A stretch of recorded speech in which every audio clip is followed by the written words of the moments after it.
Give us this day our daily bread, and forgive us our debts, as we also have forgiven our debtors. And lead us not into temptation, but deliver us from evil. For yours is the kingdom and the power and the glory forever. Amen.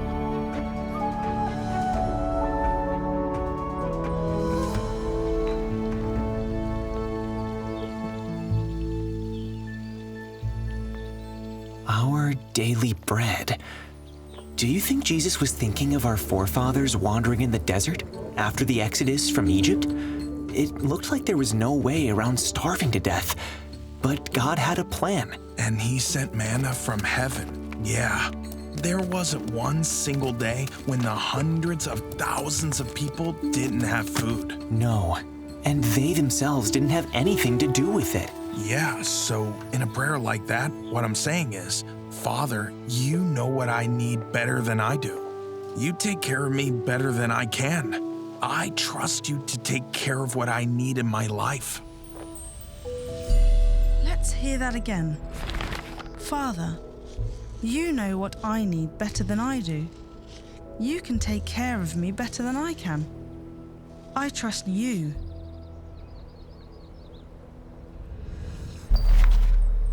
That really is a step in faith, but it must also bring a fantastic rest. Yeah. And then Jesus says that we should pray for our Father to forgive us our debts.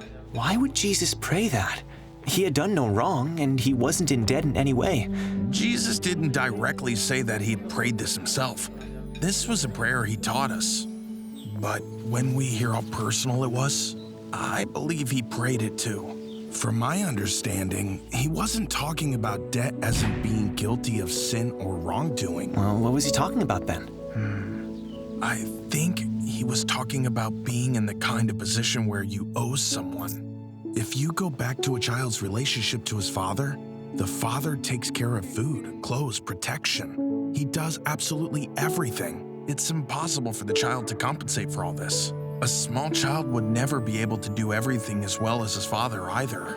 And the child would often say sorry for things he or she thinks they had done poorly, even though they've done their best. But a good father doesn't expect a child to compensate him for all he's done. No, that's exactly the point.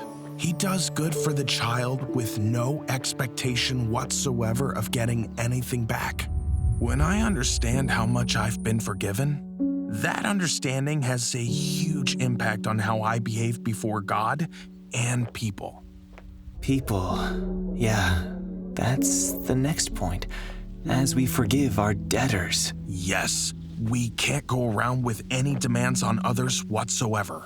Any demands would be tiny in any case compared to what we've been forgiven by our Father.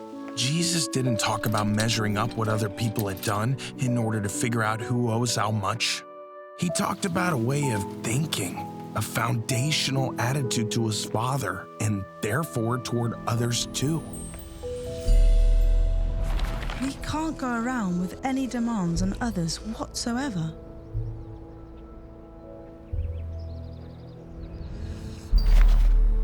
This must be important because Jesus picked up that theme again right after the prayer.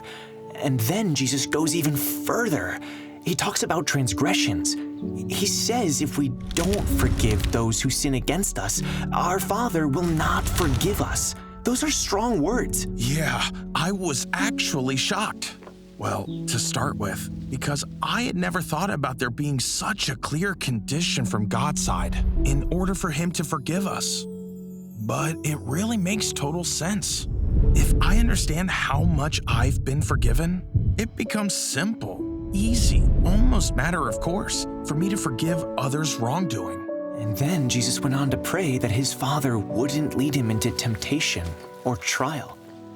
That reminds me of what he said in Gethsemane, when he prayed that this cup might pass from him, if possible. And still, he said to God, "Not as I will, but as you will." So he was willing to take what would come his way, but he prayed that God would deliver him from evil. If his own will had been done, then evil would have gotten a foothold. Let's pause here. If his own will had been done, then evil would have gotten a foothold. There was so much at stake. But Jesus was delivered from evil by being perfectly obedient to his Father's will. True. And we talked about this just a bit ago, how Abraham was obedient to God's will when he had to sacrifice Isaac, even though his own will most definitely was in total resistance. I think Abraham was so conscious of how much he actually owed God that he was obedient when God commanded something. When I look in the eyes that I am in real debt to my Father, then I'll be obedient if my Father asks for something. When I look in the eyes that I am in real debt to my Father, then I'll be obedient if he asks for something.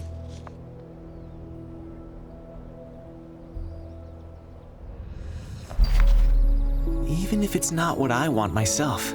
Yes, and through that obedience to God's will, I get delivered from evil.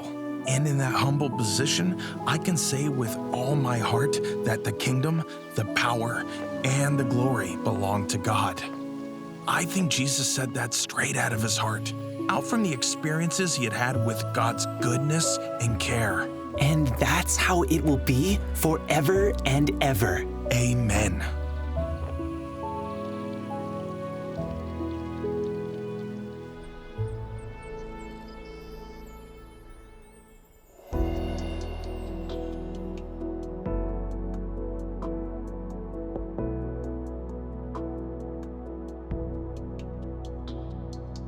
Jesus has become